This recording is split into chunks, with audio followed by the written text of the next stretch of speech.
I'm so glad that you could join us tonight for this salon-style conversation presented in conjunction with our featured exhibition, Scenic.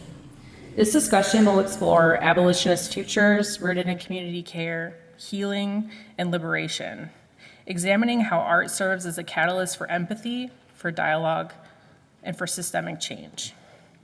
WAM would like to thank all of our supporters, donors, and funders who make our programming possible. Thank you for being an active arts participant. This activity is made possible by the voters of Minnesota through a Minnesota State Arts Operating Grant, thanks to legislative appropriation from the Arts and Cultural Heritage Fund. If you find tonight's program inspiring, please consider making a gift after the program. Seen is a result of a years-long collaboration with We Are All Criminals, curated by founder and director Emily Baxter.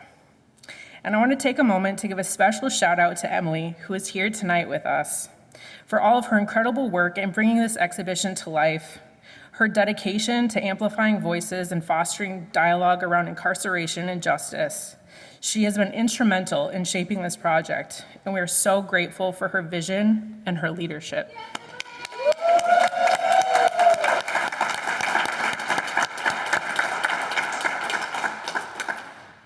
Scene features work created by currently incarcerated artists in partnership with artists, activists, and academics from the Twin Cities community. Together, they explore themes of incarceration, isolation, healing, and reentry. If you hadn't had a chance yet to see the exhibition, I encourage you to do so tonight after the talk. Tonight's discussion is deeply personal to our panelists. Chris Fausto Cabrera, Fong Lee, Louise Waakaa'igan, who have all been part of the Scene's story and contributed to its development through their art, their stories, and their path to healing. Moderating our conversation is Aaron Sharkey, writer, cultural producer, and community leader whose work centers on justice and creative expression. Thank you all for being here. Now join me in a round of applause as we welcome our panelists to the stage.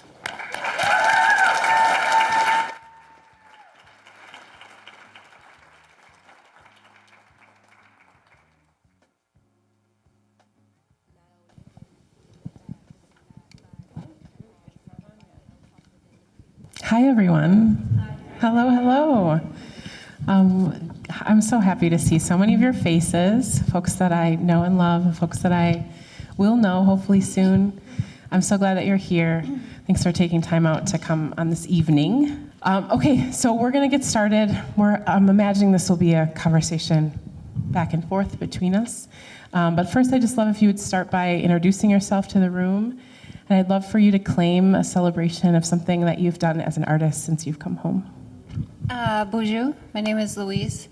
And celebration, I mean, I think in part why I'm up here too is my poetry collection, This Is Where. Yeah, and that's just how great the creator is, that 5 years later I'm still able to use that chapbook as a way to connect, heal, and just be in lovely rooms like this with you lovely people. So miigwech. Thank you. My name is Chris. I go by C. Fausto. The release was hoped for, but kind of unexpected, so it's been a whirlwind. Thanks to MPWW and Emily Scene, I got out at the right moment and was blessed to just be thrown into the loop. And it was tumultuous, but the best experience of, hopefully it's a seminal trajectory swing for me. So like with art, and we'll talk about this later, it wasn't a for sure that, we'd do art when we got out. It was just something for us to do while we were in there. And it helped. Hey, there's so many things, but yeah, just this project period has just been, it's allowed me to be an artist again, in my opinion. So writing's been great, but I missed art, so thank you. Fong. It has been a long time coming, and the celebration is like, wow. I mean, I think for me the most, what you want to call it, heartfelt moment was to see my brother again, right? like, this is what it's all about, to be seen. And here I am out here, you know, with you guys, seeing them. So that, to me, that means a lot, and I don't know. Awesome, thanks.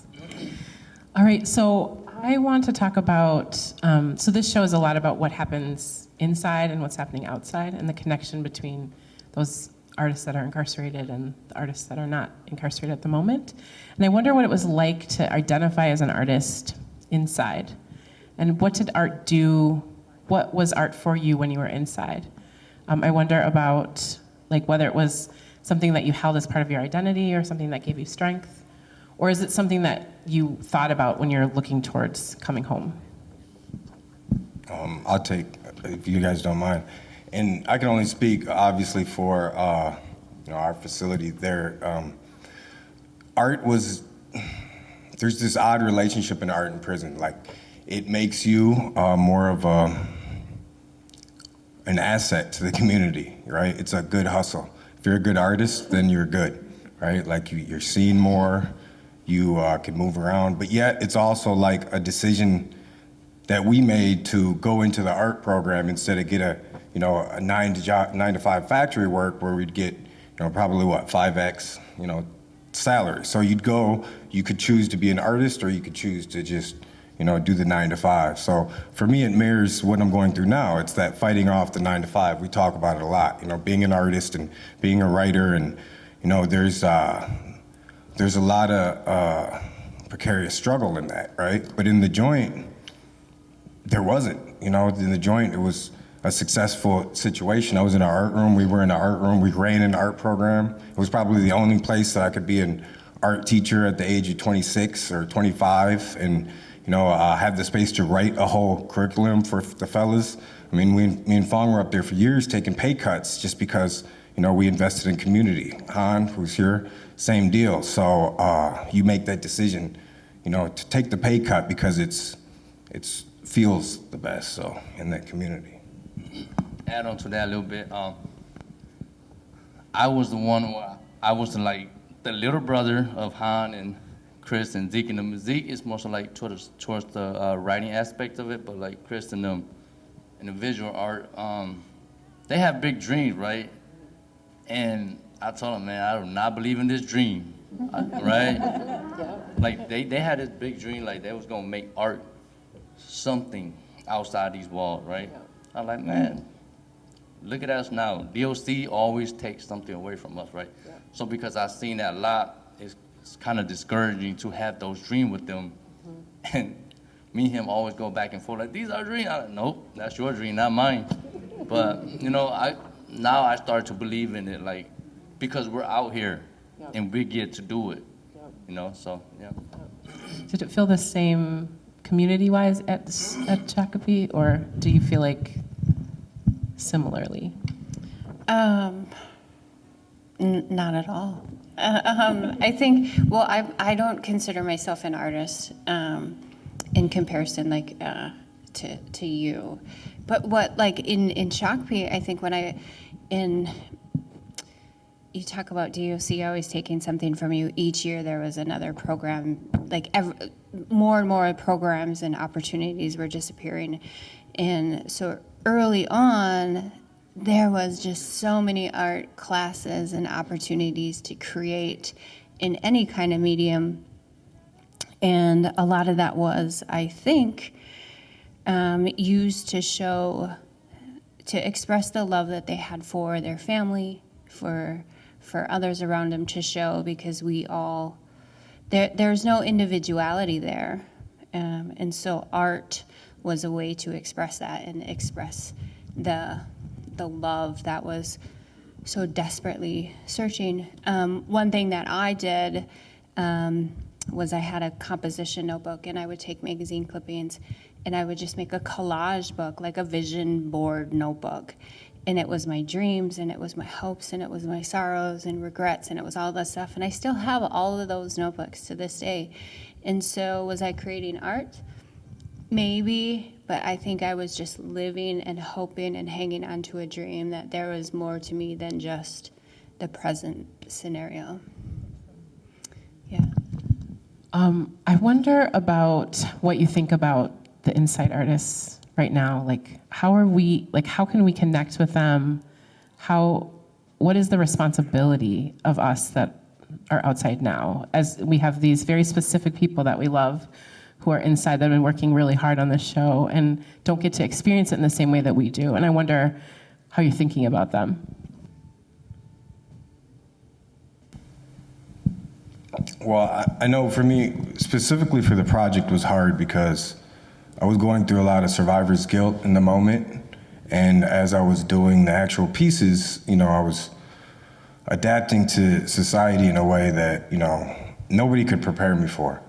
Like, it was the social-emotional learning aspects of things. Like, you become successful in the joint, in the trenches, and, in harsh environments, and then you get out, or you have this false narrative in your head that prison is your only problem, right? Like, if it wasn't for prison, I'd be killing it, I'd be doing this, I'd be doing that. So getting out, I was in a great situation, but that social-emotional component didn't matter, and I could just imagine all the other fellas that were going through, different stages, and then on top of that, I'm engaging with M's photos, and in the glint, I can see, exactly where they are in the yard in Stillwater, right? Like, I know those places, and, I'm feeling that in my body, because another thing that they don't really tell you, they don't teach you about social-emotional learning, they don't teach you about energy, they don't teach you about any of that shit in there. So coming out like I'm going through this project, and it's a real-time, manifestation of knowing that these are my guys back. Could you imagine, getting out of a concentration camp and having to just shut up about it, or, be grateful you're out, So it's very deep, and, and even now this project, I think, has allowed us to engage more with the fellas, because now the fellas are like, oh, they're out there doing it, so, and I think that for me and, Han and Fong and what we're trying to establish now is be the people that we needed, 10 years ago, right? Like, and that's that's, MPWW, that's Alex Oath, that's, the people that are reaching past the walls and understanding that just because, you've done the thing, that should entitle you more to be an artist and to be heard because you're from the trenches. How we do that is the complication that's the responsibility of us all, right? And, we're just figuring it out. So one of the central sort of themes of the show has to do with like physical body stuff and also about healing. And I know that we've talked a lot about the ways in which we're contending with generational stuff, and we're thinking about the ways in which trauma is living in our DNA and our body. And I just wonder, if seeing the show, being present in the show, has helped you think anything about healing, about your body. Healing our bodies, that's so multifaceted, right? But I would clung to your word trauma. And I don't even know how I want to start this, but our body never lies to us. And B, our body remembers, right? And so we carry these in our cells, in our breath, through our five senses. And so we re-experience prison life daily in different nuances, right? Thankfully, I've been home 5 years now, which just is insane, but so beautiful. And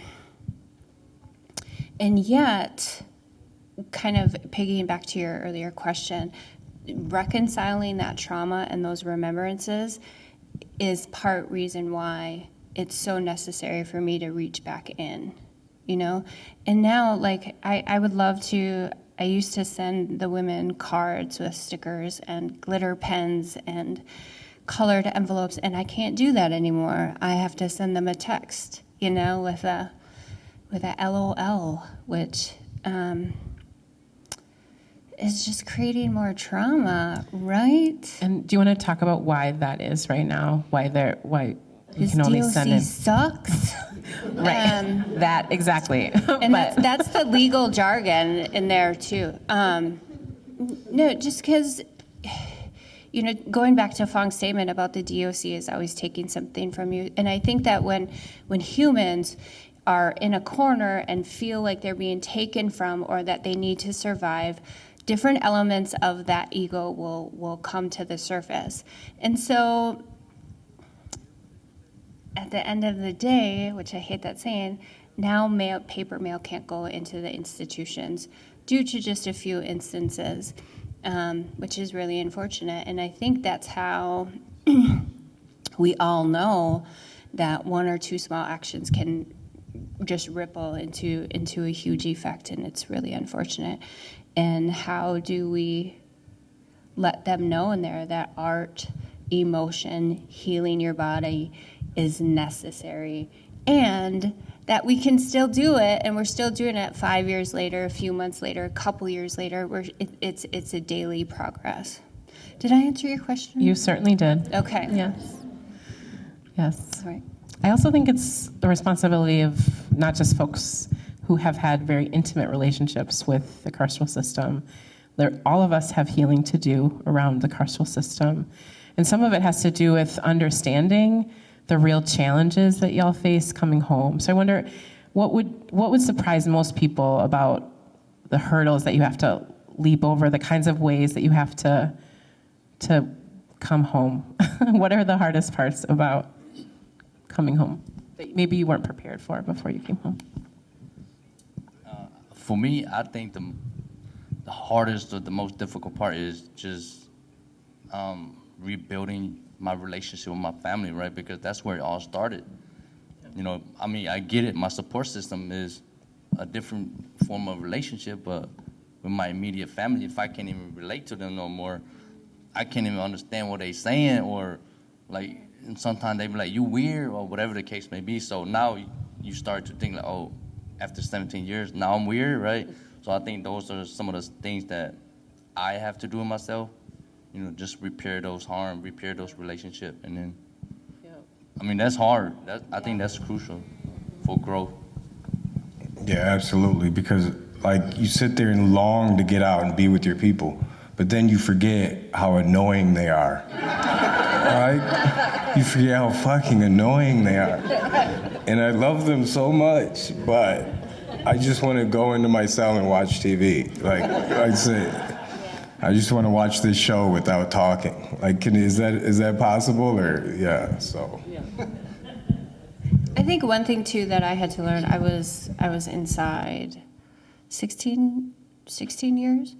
One thing that I am still learning too is that I'm learning that a few of my family members still see me as that young, kind of unbalanced, wild girl in her early 20s. That's not me anymore, but that's the last time that they saw me. Those were their last memories of me. And as much as I went through and as much as I faced, now being in my 40s, I've dealt with some of that, but we're learning each other, right? And I came home right before COVID happened, when the whole world shut down. So we went from seeing each other maybe, a few months out of the year to every day, all day. And talk about annoying. Have you always eaten that way? But it really relearning and then allowing yourself grace. And I remember one time, my mom is elder, and she's not the greatest housekeeper, but I still love you anyway, Mom. And I was cleaning the house, and I was just crabby, and I was like, oh my, just bitching up a storm. Sorry, I couldn't say that any other way. And then I had to stop and remember that I had prayed years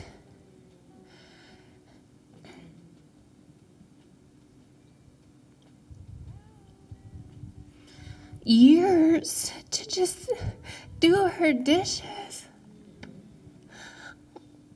All those negotiations you make, if I could, And there I was, and I was completely humbled.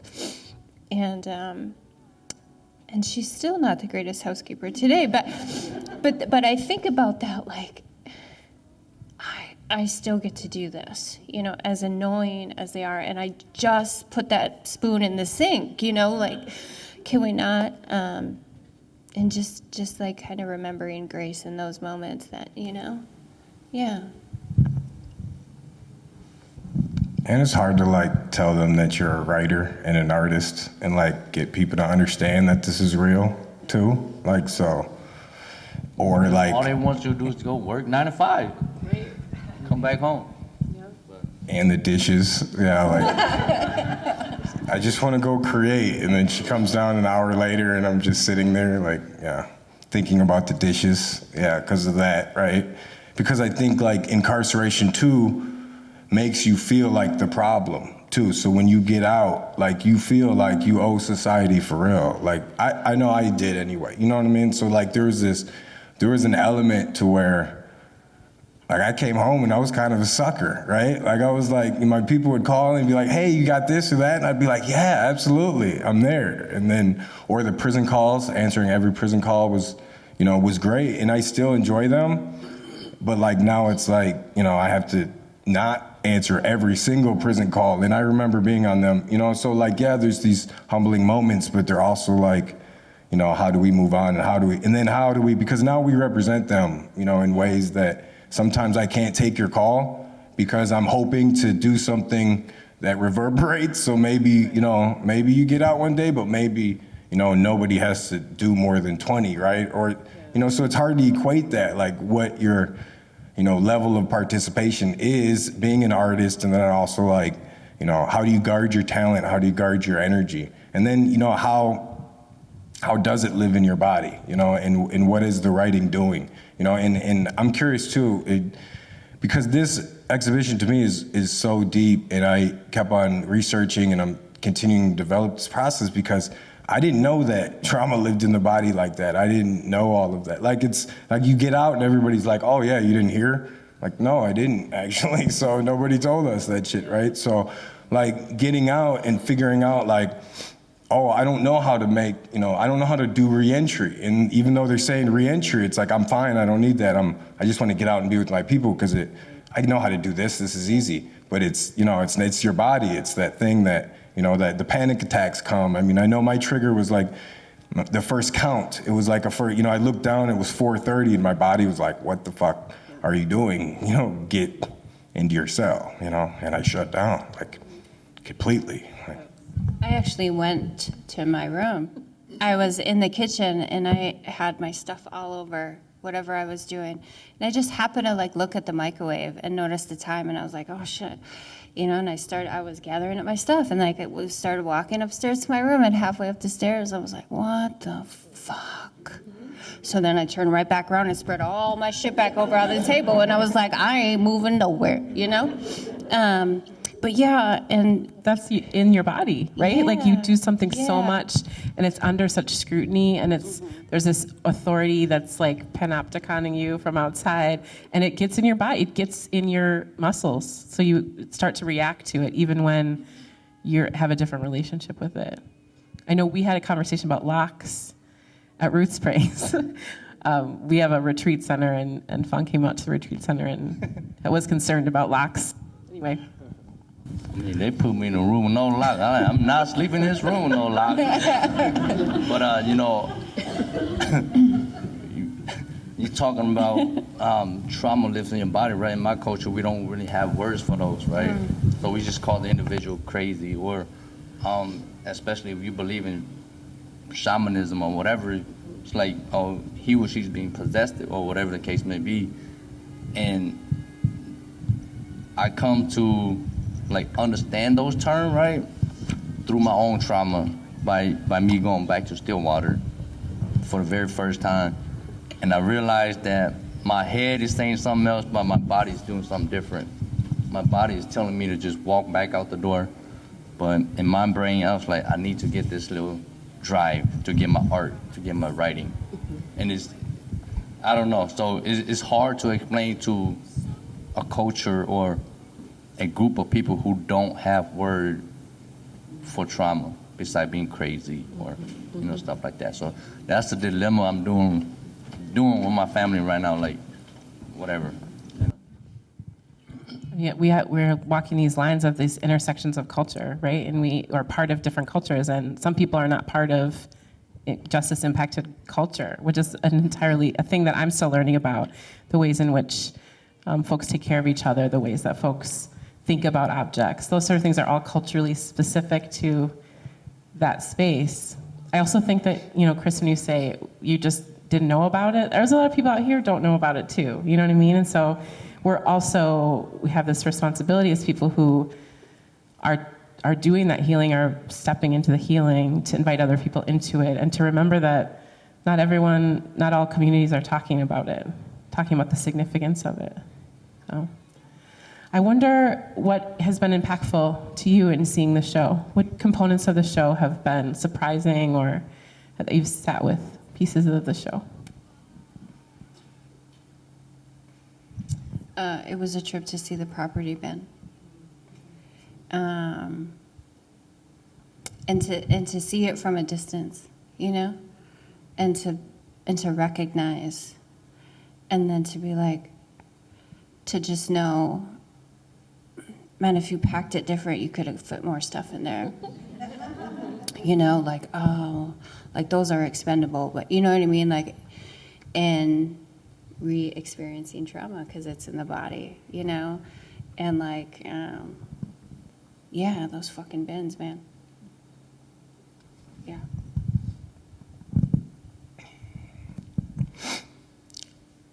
Just the fact that it's here is you know, is amazing to me, right? And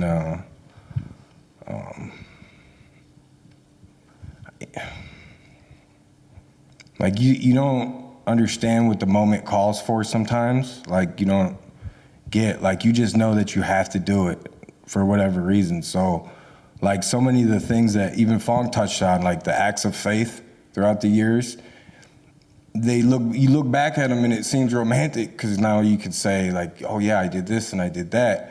But in the moment, you were just trying to survive, like the moment, and figuring out, well, what's the realest thing I can do in this moment? You know, who am I and how does it define me?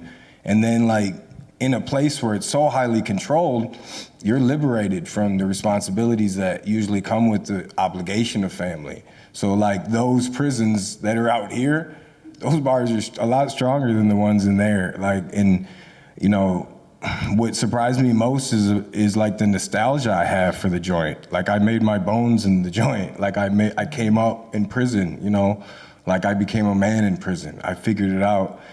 I figured it out for others. I figured it out, you know, and I became a success relative, whatever that means, right?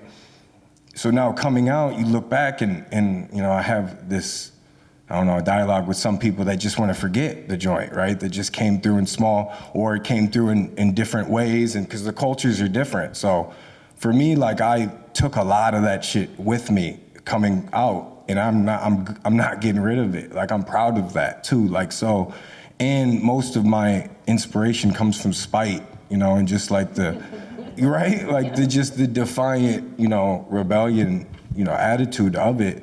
And you know, and there's different levels of art, you know, me and Alec talk about this all the time. It's just like, you know, when you have something to say, you know, versus just wanting to say something, you know, it's different. It's a different level of inheritance. So like with this, for me with this project too, it's like I didn't come in thinking, okay, like I'm gonna figure out how I be, you know, it's just like, oh shit, I got this opportunity and, you know, I don't wanna drop the ball. And then you get into it and then you figure it out as an artist and you remember that, oh shit, that's not about any of that, right? It's just about you and engaging with this project and this idea that you have, and you're pulling these threads, and it's exciting and it's great, and you know, you just hope to be blessed to be able to sell it to somebody, right? And get it to where you can make more of these, because again, it's an inheritance of, like I have to speak for the fellas, you know, we have to speak for our people. Yet, like that's a complete individual thing too. So it's hard to carry that collective. So like coming back and talking about generational traumas and how it lives in the body, like I got, you know, deeper into research and I was thinking about, you know, this aspect of like the ghost in the machine and Gilbert Ryle's, you know, idea of the dualism, of the mind and the body, and I've been doing a lot of deep, engagement with, okay, what does that mean for me? For this project, like, I got into making this paperwork because I wanted to shred my past. And I made a decisive decision in Rush City when they exiled me, because then they started charging me for each piece I had to print out. So like, in order to, make my bones and I had to pay, and we, talked a lot about this in the book, I had to pay $0.25 a sheet, right? So it got to the point, and I was good in the joint. Like, I was prison rich. I mean, I don't know if anybody, you guys, some people know that being prison rich is like, you don't even have money, like, there's nowhere to put it, because you send it out to your family and they just spend it. Like, which is cool, like, they don't hold it for you. So you get to the point where you just, you do frivolous stuff. And like, so I was like, just to be defiant, I sent all my paper home. Like, all right, I came and he's like, oh, well, it's gonna be $30. And he waited for me to be like, but I don't have it. Well, what do you mean $30? I can't, like, he was gonna stop me from, printing out or doing what I wanted to do, right?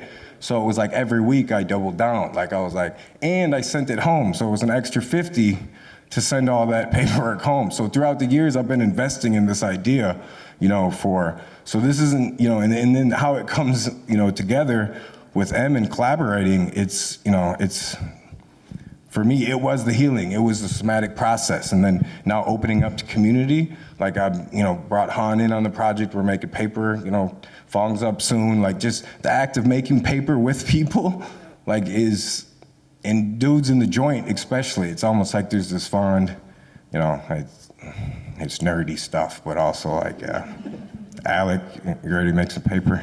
Alec, haven't talked to Alec about this yet, but. Well, I like that you define yourself as an artist, and especially when you were doing your time inside as spiteful.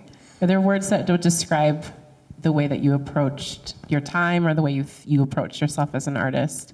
I was thinking about it for myself. I'm like, is it trickster? Is it like am I trying to find something hidden somewhere else? Am I trying to, like, I don't know, am I a scavenger or something? I'm like trying to figure out what word I would use for me.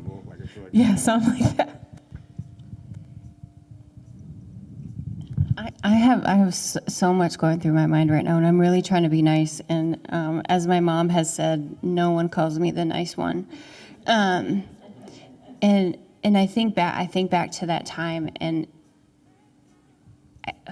I think the best answer, the most honest answer I can come up with, is anything that was opposite of that tag that said offender, and to be defiant, like, I'm not clipping it right here, or I'll clip it backwards, and like being called offender, like I'm continually, daily offending you with my crime. And I think back to something that you had said, brought a memory back when I was in jail awaiting trial. And I asked the jail officer, I was like, can I have a book? And he just like kept walking like he didn't hear me. And I'm like, man, that's more, And then through the little slot, the food tray slot, he like kind of just like threw in a book. And I'm like, man, there's more, And I didn't let him see it. I didn't let him see me pick it up, because I was like, And then when I finally went over there, pick it up, it was a dictionary. And I was heated. And then I'm like, on a spite, I'm like, sure. Every time he was there, I was reading it. And I learned so many new words. And one of the most favorite words I used was loquacious, because there was a lot of loquacious women, that I would later on meet, talk about just talking to say some, you know what I mean? I digress. But a lot of it, too, was just, it took me 7+ years to realize that I was still alive. And it took me about that same time to realize that I was doing every single day of my sentence. And that was some heavy shit. And then it was like 7th, 8th, 9th year in that I was like, shit, I'm still here, while still breaking away from like trying to figure out how to do the sentence. There was a time when like I was like, okay, if I just make it to 9 o'clock count, just make it to 9 o'clock count. Like, okay, it's 9 o'clock. I'm just gonna make it to lunch. And then throughout time, gracefully, it was like, okay, let me just make it to Friday. Let me just do this quarter of groups, you know? And then, you know, time progressed. And then I was fortunate enough to carry the Waakaa'igan for the indigenous women there. And that, as grateful and real as that role was, that's how DOC defined me, was the pipe carrier. Like, oh, anytime, and it was great. And yet, if someone had a bereavement, I could be there with them. But it was on their time, it was in their way, it was under their supervision. It was, because all our medicine is contraband. Talk about fucking trauma, you know? And I wish there was some DOC people. See, that's just spite still. I'm still shaking that off. But in here, that's for you. It says miigwech, which is thank you. There's a sema in there. And I can freely touch it. I can freely use it, and I can freely give it. And if we were inside, they would be watching that. And then they would watch me get rid of it because it was contraband. You know, and understanding that that is not how I am defined, you know, because you can't take that from me. You ain't gonna take that from me, you know? Yeah. Thank you Yeah. for the gift. Yeah. And it's homegrown from my reservations, University Farm too, so yeah. Thank you. Fong, did you feel spiteful, or do you feel a different kind of emotion about how you did Be your more time? mature. No, don't be like me. Don't be like I'm me. lost. I'm just mesmerized by them. I'm not even on a panel no more. I'm just listening. Got it. Makes sense. I'm like you guys know in the audience. Okay. So I wonder what you hope folks notice in the show. I wonder what you hope they take away from it. Look at them and tell them what you want them to do in the show. I think you said it really beautifully. Like, what do you want them to take away from tonight? And from the show, too. You know, for me, I guess I always say this, even when I facilitate a group, is just wherever you guys go after this, just take our spirits with you. You know, that might be a big ask, but to me, that's a small little, you know, like plea, like just take our spirit with you. So. I would say, I mean, who better than us to confront these questions and these issues? You know, I would say, you know, who better than us to the ones that, you know, I've been to the trenches, have done the worst, you know, and for years, like, we engaged through media and television and seeing only the people that were wrongfully convicted or, you know, basically that was, you know, that, or, you know, the worst of the worst, or the show, the very, you know, the Dick Wolf principle, you know, the NCIS, this is who you see on TV, this is who represents you. So often that was where the spite was coming from. Like, we're gonna get out and show them. You know, I'm gonna get out and show them that, okay, the show doesn't end with the gavel, right? And so who better than us than to run the system? And me and Han talk about this a lot. And, you know, my goal, and regardless if I see it or not, is to get it to where, you know, even to interview for a warden position, you had to have done 10 years, right? Like, that's, so, because who better than us to deal with, you know, society in those ways? And what better system to reflect than, you know, somebody that's like, oh, okay, you've come up, right? Like, oh, okay, yes, we trust you now to, because, you know, you look at addiction and what we've done with addiction, and remember that there was a period when, you know, addiction addicts were discredited from helping, and you know what I mean? And now you look back and that's just such a flawed way to think. So, you know, who better than us to lead the way? So, and buy my paintings, I guess, is the only thing. Like, invest in our art, like, not just me, Han and Fong and Louise, and buy our work, and Aaron, and go see Root Springs. Root Springs is gorgeous. Oh my God, shout out to Root Springs. Ugh. Yes, please support us all. Is there anything you in specific want to tell folks how to support you in the coming weeks? Anything happening that you want them to know about? I didn't prep you for that question, so no. I'm gonna be a grandma.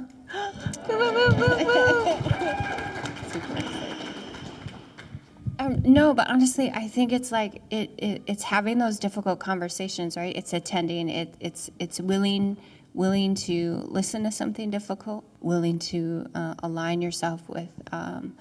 If I know for me, if it makes me uncomfortable, there is truth in there that I need to reconcile, no matter how it's being presented. And so if there's something that draws you to the table to have to be a part of a conversation. So listen, and I don't know what the actual statistics are for the state of Minnesota, but majority of the people inside are going to come home. And we're going to go to Trader Joe's. We're not shopping at Target. That's right. we're going to be sharing this space together, and so, we carry that, how we're treated inside, we carry it outside, and along the healing path, some of that will wash away, but some of it will remain, and we're community, and we can't do it singularly, we have to do it together, And I see a lot of familiar faces, so you're a part of the conversation. You're supporting artists. I think my book is in the gift shop. But just being present, right? And allowing us to rediscover who we are while still walking alongside who you are as well. I think there is that sort of acknowledging the narratives that we're combating, that we're either narratives that aren't full enough or narratives that like flatten our experience. They say that 1 in 4 kids, 25% of kids in Minnesota experience parental incarceration. I think that was, sometimes the tears, like, I don't feel them. And then they're like, boop, just happened. But I feel like it's just because we don't acknowledge it, that kids that experience that feel like they're the only kid. I don't think I knew any other kids that had a dad who was inside when I was a kid. But that doesn't make sense numbers-wise. And so I think one of the ways that the prison industrial complex is successful is that it invisibilizes so many people's experience. And so all the times that we can be like, but how about this? Or like, are we thinking about it in our hiring practices? Are we thinking about who can live where we live? Are we thinking about it about who's invited to be part of our church communities? That sort of stuff. And that just like subtle things we say can impact the way people think about it, the way people like hold space for it in the conversation. Because if you don't hold space for it, we'll just keep moving past it and through it. Anyway. Thank you for that too, because it is so daunting a task sometimes to think about, but when you just listen, like you said, to your body and how that thing comes, it's really like the road is paved for you, whatever tugs at your spirit. And I'm trying to figure out how to endorse and promote myself and the things that are happening too, right? But it's most about like, what are you gonna do about it? What is the thing, And the people that engage with your work, it's because it's the energy that you put into it. It's like those words aren't just the words. Like, I don't do art just to, because I'm the coolest guy ever. Like, come see how cool, right? I mean, thanks though, that's natural. I'm really trying to figure it out so I can put a price tag on it, because that's what and then maybe I can fund more things for scenes, stuff like this. But I appreciate it. But no, we do art because it's like the somatic process of us, you know, our perspective, and we're writers, we're unique, we're artists, we're critics, we're all artists somehow, some way, photographers, we're, you know, there's so many different avenues, but also like, you know, marketing is really like the best jokes come from commercials now, and it's like there's art everywhere, so it's ubiquitous, and stop like acting like it's not, you know, and it's a call to action. So more than anything, like I want my work to be, you know, not that you come and see me or anything, but that you come and feel that energy that's vibrating off of it, right? So each of our work, when you read a poem, like I didn't like poetry until I figured out I wasn't supposed to like 90% of it. Like, like there was like 90% of poetry is terrible. I'm sorry, I'm a poet and I'm saying that. But those 10%, you know what I mean, changed my life, right? And like that one poem that got me to be a poet, you know what I mean, like changed my whole fucking world, even to this day. So like that, but that's infused with energy, and like people don't get it, and they like kind of scoff at it, but it's the 9-to-5ers that are like, fuck. You know, like, damn, there are, so like struggling to be, and I'll say too, like restorative practices and restorative justice, you know, that's another thing, like we live our lives based on these principles. Me and Fong, you know, most of us were part of these councils all through our bit and learning about this. Now we get out and nobody's heard about restorative practices or restorative justice. So for things coming up too, like I'll be giving the keynote at the Minnesota Association of Children's Mental Health in April. So like finding ways to reach back and just be there for the next generation, and not to be on some, oh, hey, I'm gonna keep her out of prison. No, it's like, okay, let's soften prisons a little bit. Let's not like keep them from going to bad places. Let's make a better place, you know, for them to go, and let's make, you know, better situations for them. So, and that shit's monumental. So like these are the things like we're, you know, so we're just trying to figure out what to put on the next canvas, kind of, you know what I mean? Like, so two, right? And, you know, and you keep working. Yeah, and it's not just like, when we talk about these big systems, it's not like, you know, just focusing on closing every prison in the nation. It's also about like, how do you do your conflict with your neighbors? Are you holding something against someone around you? How do you outsource the conflict to someone outside of you? If you were really held to it, would you call the cops? You know what I mean? Yeah. That sort of stuff. So, and if you have better skills to talk about what you need, to talk through conflict, to be there for folks in conflict, does that actually start to build repair, to start to pull apart the prison system too, if we're doing it from that way, you know? And I think that you're right that there's not enough conversation about, you know, repairing relationship or thinking about how to, you know, heal. You know, I sit in those commutation hearings and I just think about how much committed, diligent healing some of the folks inside are doing. Like how much commitment that they've made to healing themselves, healing their relationships. But like there are other people who have not done a single day's work in healing, and they've invested over and over and over again in reinforcing their anger, reinforcing themselves as victims.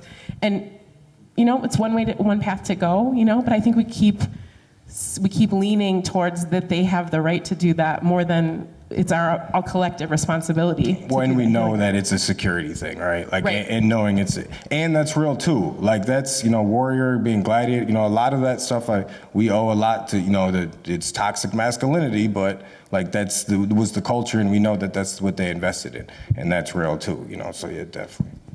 Well, and I think too, like especially where we are today as a collective body, we know how far anger can lead us.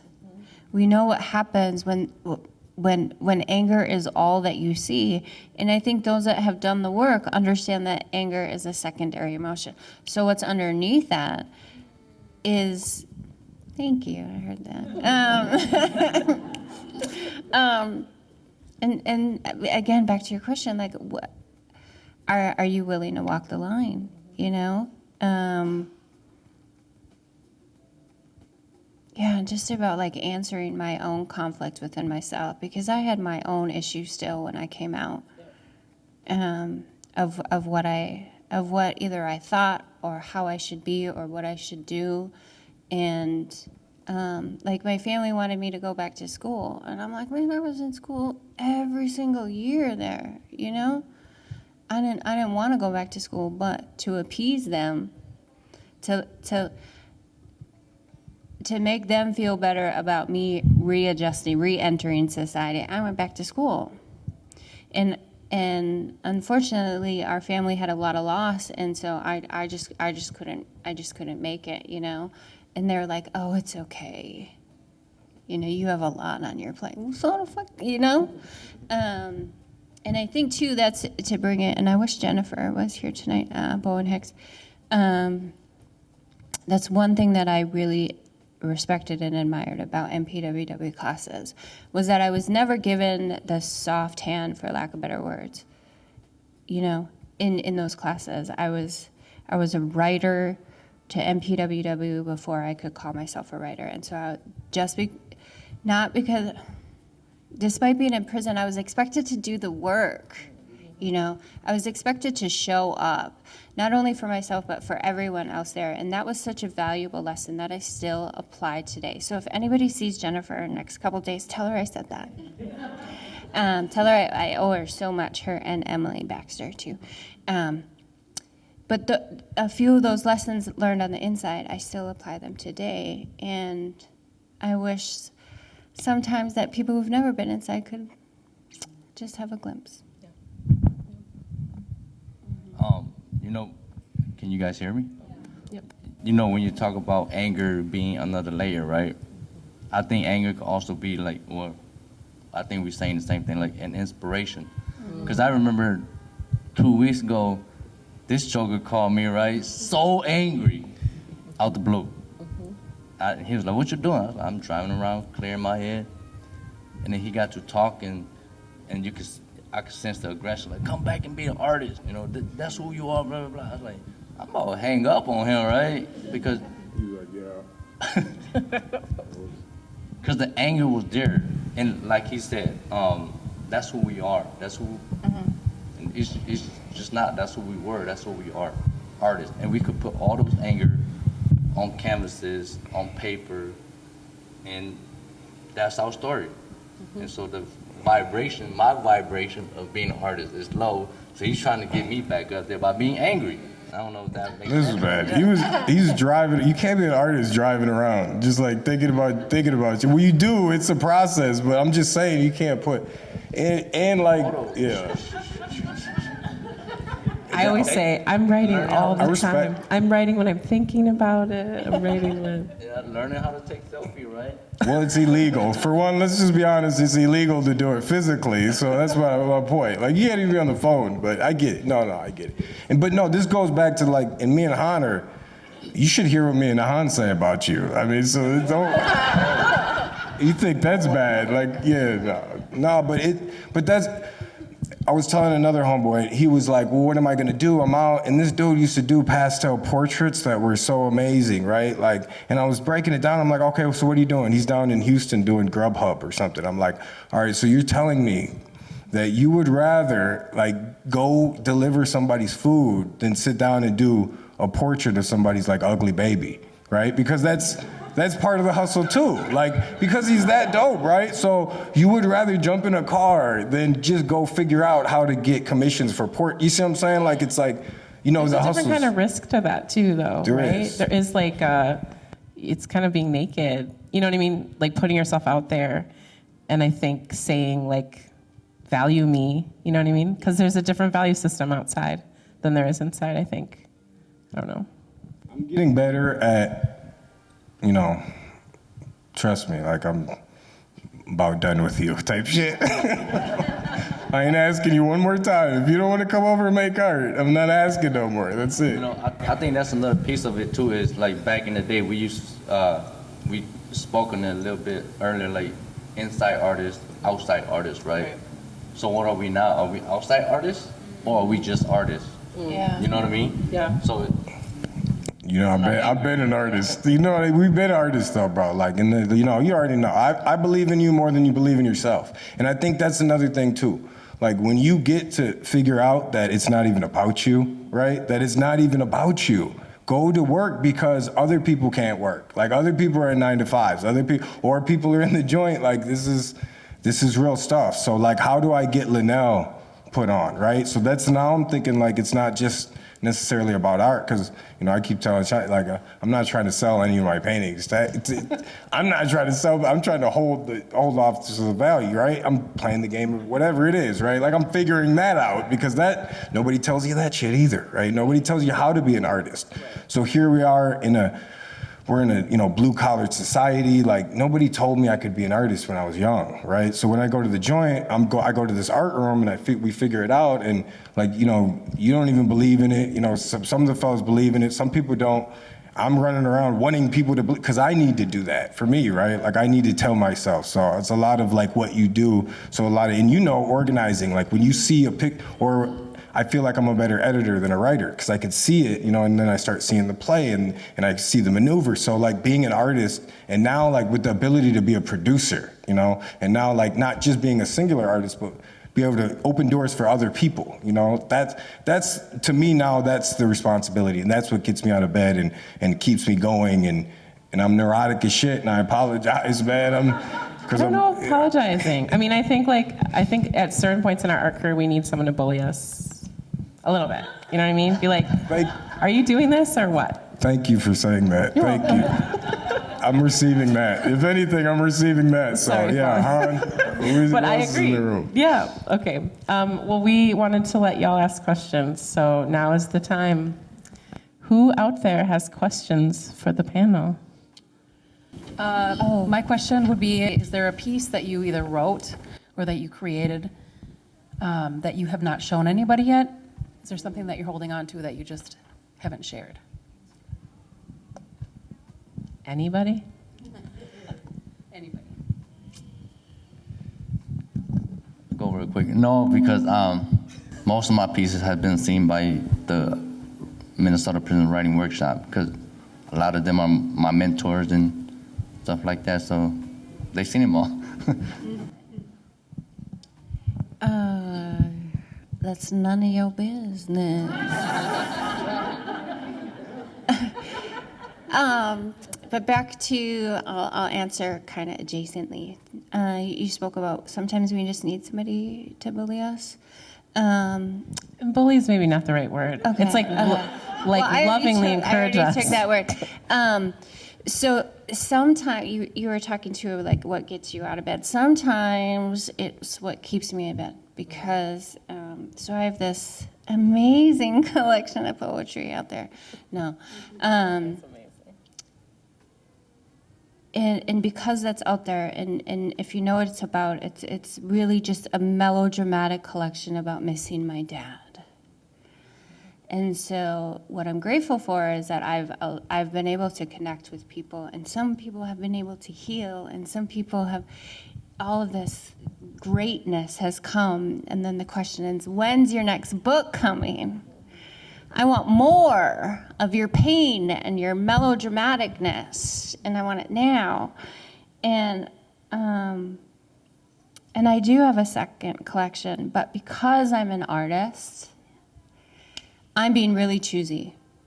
Because if you go to Amazon and you buy my book, I don't see a damn thing off that. And then we meet each other, and there's this pull, and we're all like this. We're all like this because we have an ego that we battle, and so we want more. We want to see what's next. We want to support you. We want you to keep writing because you're a poet. Keep writing. I just need a fucking break. Are there pieces? Yes. There's a piece that I started writing when I was 13 after a really traumatic experience in my life. And I'm still writing that to this day. Will it ever come out? I don't know. But yeah, so we're all complex. We're all still figuring it out. There's some things that I can't wait to share, and just so humbled that there's a platform that somebody's actually willing to listen to some melodramatic sadness about a poor little res girl from Wisconsin. Yet at the same time, I'm still trying to figure it out, So, no more questions from the lady in the pink shirt. Yeah, Yes. Awesome. Did you want to answer that one or? Okay. there's a hand over here. I'll just say quickly on that last question. One of the very first things I published too early.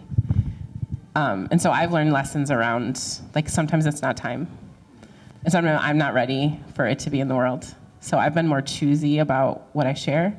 I also think that if I share too much around what I'm, like, I have a killer project right now, like something that's so exciting, I can't even, but I don't want to talk about it too much because that will disrupt my writing process for it. So anyway, I don't think it's always time to share. Okay. I just want to ask, did you struggle with motivation and getting into a writing mode after, like, for the first year or two when you got out, or did you have, passion, like, I'm gonna keep writing? How did you get back to writing when you got out, and, like, any technique that stood out that was really effective for you? So this is year 2 in a month, I think, or year 2 in 2 months, or no, year 2 months into year 2. So 14 months. 14 months. I don't even know what day it is. Like, it's, I don't know. You're doing great. Yeah, right. It's Wednesday. Right? See? Yeah, right?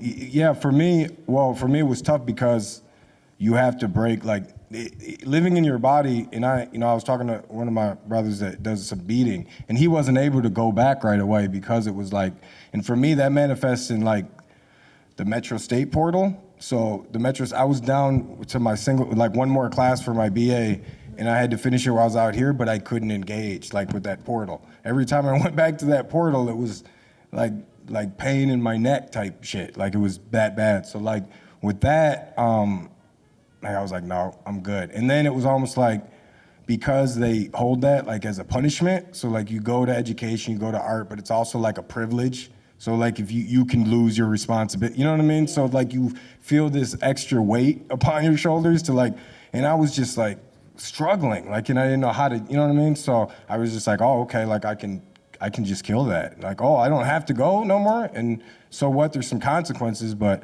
so I was like, fuck that, I'm good, right? And then the art, like, I'd sit down and try to engage with things that I remember, like, wanting to draw, but then it was like I was just bored with it. Like, it wasn't important to, like, the rendering wasn't exciting. So it's like I had to start going back to digging for the questions. And since I write too, and luckily I had, my first poetry collection that was still doing really well. So I was still placing individual poems that I didn't necessarily have to engage in. The first couple poems that came out so fluid only because, like, I got back to reading, so it was like, once I got back to reading, and then now I like engage with art, like go on Pinterest even, like the simple stuff, because we didn't have that. Like, in our storyboards were the same thing, and yes, that is art, because I had reference stuff like that was like dream board stuff, like pages and pages of stuff that just reminded you, what things look like and how you break them down. So yeah, absolutely, that was hard. Yet, and to this day, it's still hard because people don't respect it. Like, 9-to-5ers don't respect it. Usually when you're like an artist, you are lucky to have an artist community, but usually it's not in your domestic home, like, maybe per se. So you always have these people that, are kind of pulling, and they don't understand that you need to sit with this for 3 hours before you can even start to engage with it in some way. But that's my process. So, like, figuring it out was the thing. And then again, like, deadlines and responsibility is the best motivation after spite. So spite's the first one, then right, and then it's deadlines and motivation. So, yeah. Right. Anyone else? I'll just say there's nothing like a circle of writers that are meeting regularly, and the writing collective group that I had in Shakopee is unmatched to this day. Those women, we showed up, and I don't have that out here. Do I have a community? Yes. Do I have a master schedule that says Tuesday at 7 p.m. I have to be here? No. So I have to originate that. I have to do that on my own. And it's there. but it's unmatched to what I used to be. But deadlines definitely do help. Invitations to submit definitely help. But can I just be cheesy for a minute? Sometimes, and this is probably how I know for sure that I'm a poet, sometimes I just have to fucking write or I can't breathe. And I had a moment traveling to Wisconsin and I didn't have a pen. I did not have a pen. And I had to use my phone, and I didn't really like that. I am old school. I like pen and paper. I like that feeling. And and I was just looking through them today. I even have napkins from food service that have poems on them, fragments of healing trauma that I needed to release. Do I have a practice today? No, because I have a 9-to-5 job. But I'm going to be a grandma, so I need really good health insurance. So yeah, I wish I had my writing collective on Sunday still. Yeah.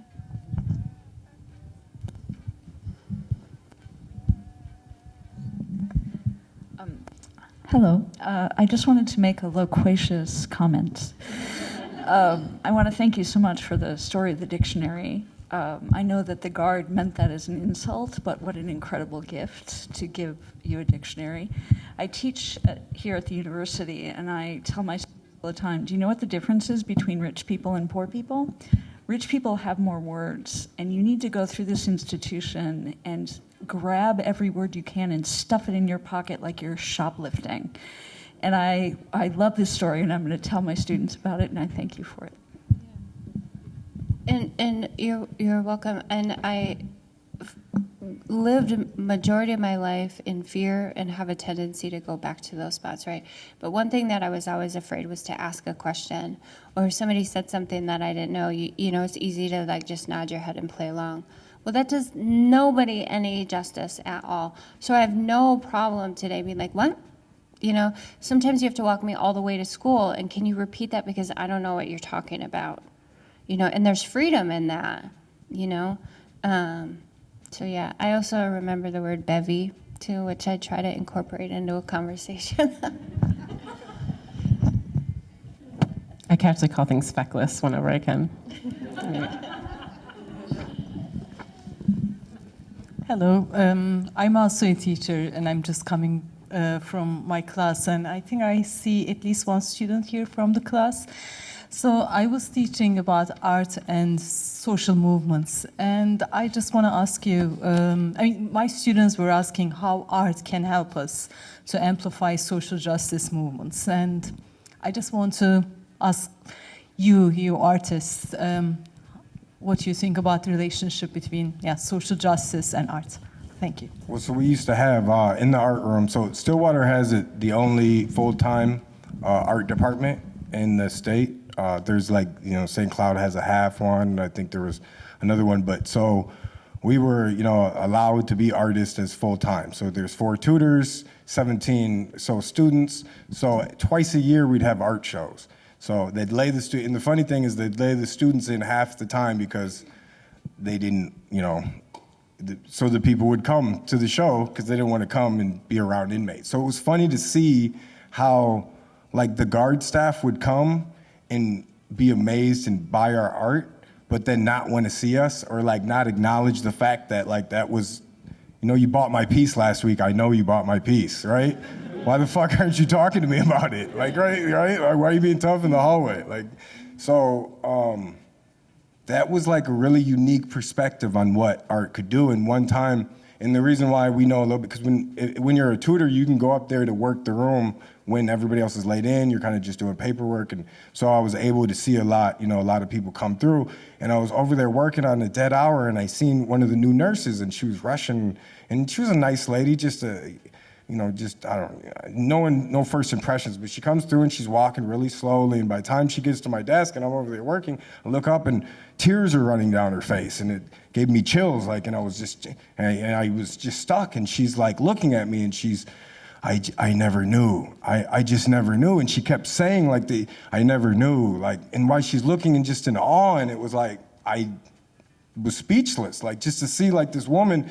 And then, you know, I read that, you know, in cultures, you know, it's the first act of civilization where you honor a culture is when, if they can do art, right? Or if they're arts, and that, you know, honors them as a people. So it's one of those things to see that, you know, change people. Like there would be guards that would come up and be tough, but then they bought your piece. And so then now you're bonded. And, you know, for me, because I'm kind of an asshole already, right, in my community, like I always related to those people in that community better than most. So I would confront, like the worst guards, I would just be like, what the fuck is wrong with you? And they'd be like, oh, no, man, I'm just, you know, having a bad day. Because, you know, and then through the art program or through writing, or because they see you more than and they can't, you know, they do little spiteful shit, but they know exactly who you are in that community, and they respect it. You know what I mean? And even though they try not to do anything about it, when we, you know, as the people we are, you know, manifesting outlaw excellence is just like, you know, like you do. You know, hey, come on, cut that shit out, right? Because we've seen behind the curtain, we've been to the bottom.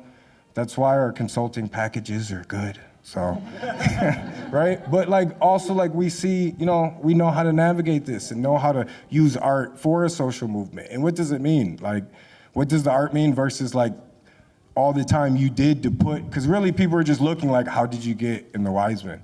And I'm like, I don't want to tell you, it was just so easy. Them just asked, that was it. I didn't have to do anything, but sure, buy my consulting package. No, I'm just kidding. I mean, kind of. But, you know, it's so. Social justice, you know, and what does that mean? You know, does it mean, Fong's been doing logos for MPWW, and like you talk about your logo and like even, you know, how do you represent a movement? Like what were you thinking about when you did the MPWW logo? Ish.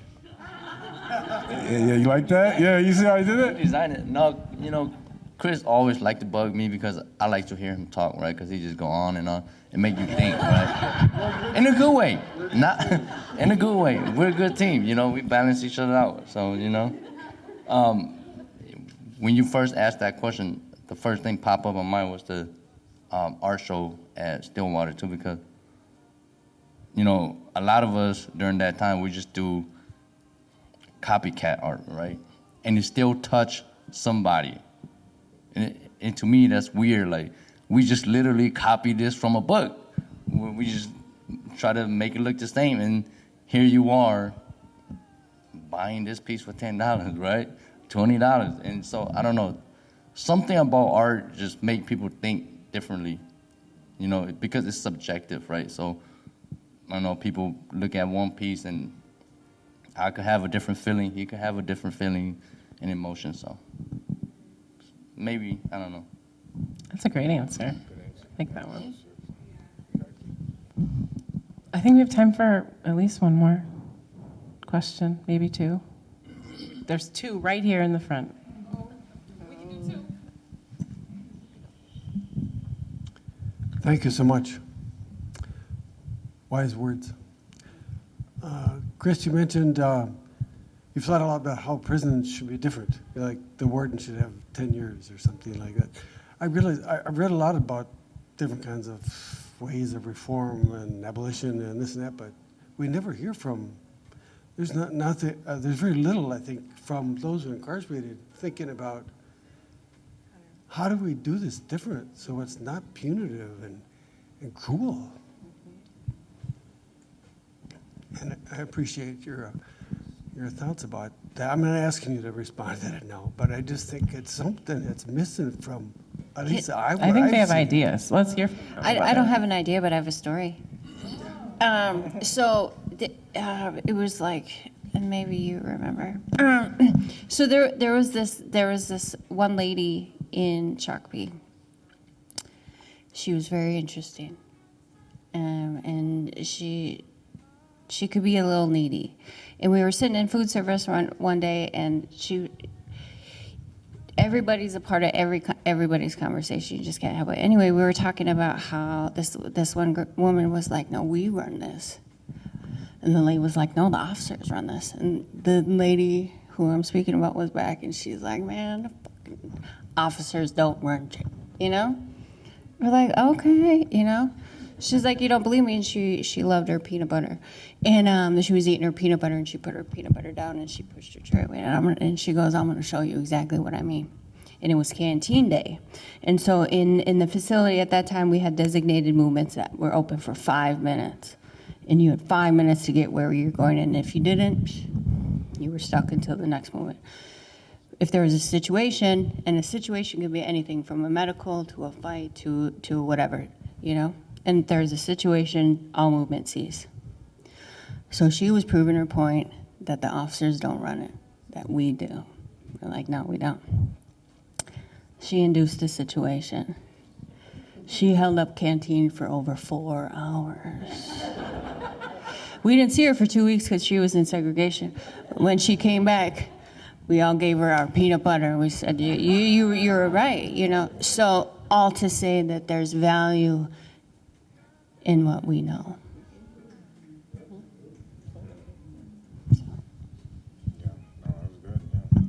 Yeah, Can't follow that. No. Right? One more question. Hello, panel. Chris, you talked about duality earlier, like mind and body. That kind of made me think about the carceral system. Like, obviously, they can cage your body. Did you guys, Louise touched on it a little bit and said she was in like 7 years before she said, hey, I'm still here, I'm still alive.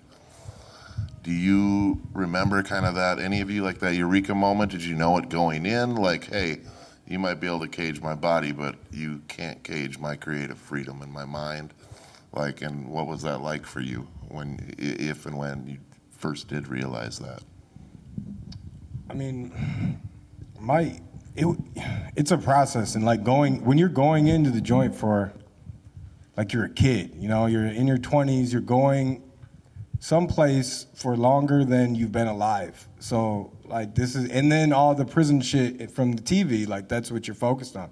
But you're not alone because you know guys and you know you're starting to figure it out. But then when you hit Stillwater, St. Cloud, and you see like the rows of the dismal, that shit kills your spirit quick. Like it kills your spirit and it stays with just a clench on you.